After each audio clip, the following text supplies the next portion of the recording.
на вакви кантички дома? Да. И што треба во кантичките да ставаме? Кога ќе го потрошите зејтинот, односно манатато, кога компирчињата ќе се испржат, зејтинот треба да се стави во кантичката, ќе се собира, ќе се затвори и потоа ќе се јавиме на бројот, ќе дојдат добрите чичковци, ќе го земат и ќе ни дадат чисто масло за јадење. Учиме за собирање и рециклирање на отпадно масло за јадење. Суниленс во соработка со ОХО започнаа да го реализираат пилот проектот за екоедукација што од најрана детска возраст во 2 детски градинки: Орце Николов во општина Карпош и Корчагин во Центар. Едукацијата на најмладите е во неколку фази, преку специјално дизајнирани екоматеријали со ликот на Петко и едукативни активности со наставничките, како и организирање на екоакции за собирање на отпадно масло од родителите. Овој проект ние го започнавме паралелно со новиот систем за собирање на отпадно масло од домакинства и акцијата Рециклирај и донирај, бидејќи мислиме дека само преку еден ваков интегриран пристап со практична реализација на системот и едукација на најмладите може да се постигне некој успех нормално кон приближување на стандардите за одржлив развој во нашето општество. Целите главни на овој проект се значи следниве: децата да научат каде треба да се отстранува отпадното масло, зашто не треба несоодветно да се исфрла во мијалникот, во тоалетниот одвод или директно во природата, и преку тоа да се доближат до темата на рециклирање, нејзините придобивки и што се потоа се добива од отпадното масло, односно енергија, обновлива енергија која што потоа се користи за бенефит на општеството. Исто така они преку овие едукативни активности ќе се запознаат и со практиките за заштита на природата, значи ќе им се доближи темата за здрава животна средина, како и за здрава исхрана, со редовно менување на маслата, на растителните масла и нивно правилно отстранување. Они ќе научат и како во своите домови, значи што е добро да се прави со овој отпад и како редовно треба да се менува. Ние сакаме да ги едуцираме дечињата, значи двете најважни места каде што уште од најрана возраст се едуцираме се градинките, меѓутоа и домот, односно заедно со своите родители.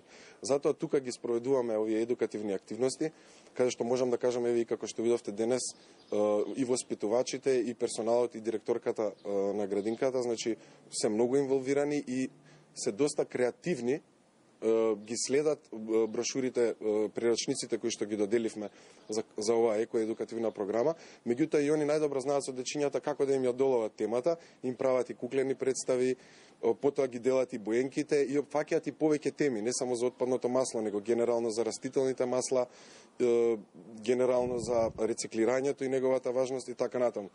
Значи све е во склоп на еден генерален пристап за темата рециклирање со фокус на отпадните масла, меѓутоа и начинот на живот кој што се надеваме дека утре овие дечиња ќе го применуваат кога ќе пораснат. Овие работилници не се само еднократни, значи нашата цел е ова да продолжи и понатаму. Сакаме проектот да го прошириме и во други градинки во градот Скопје, и потоа и во основните и средните училишта, за да може да биде една одлична одскочна даска во поглед на едукацијата за собирање на отпадно масло и негово рециклирање. Целата оваа идеја, за да биде добро направена, како ние пример кога цртаме или кога боиме или кога играме, ја донесе еден лик од цртаните филмови.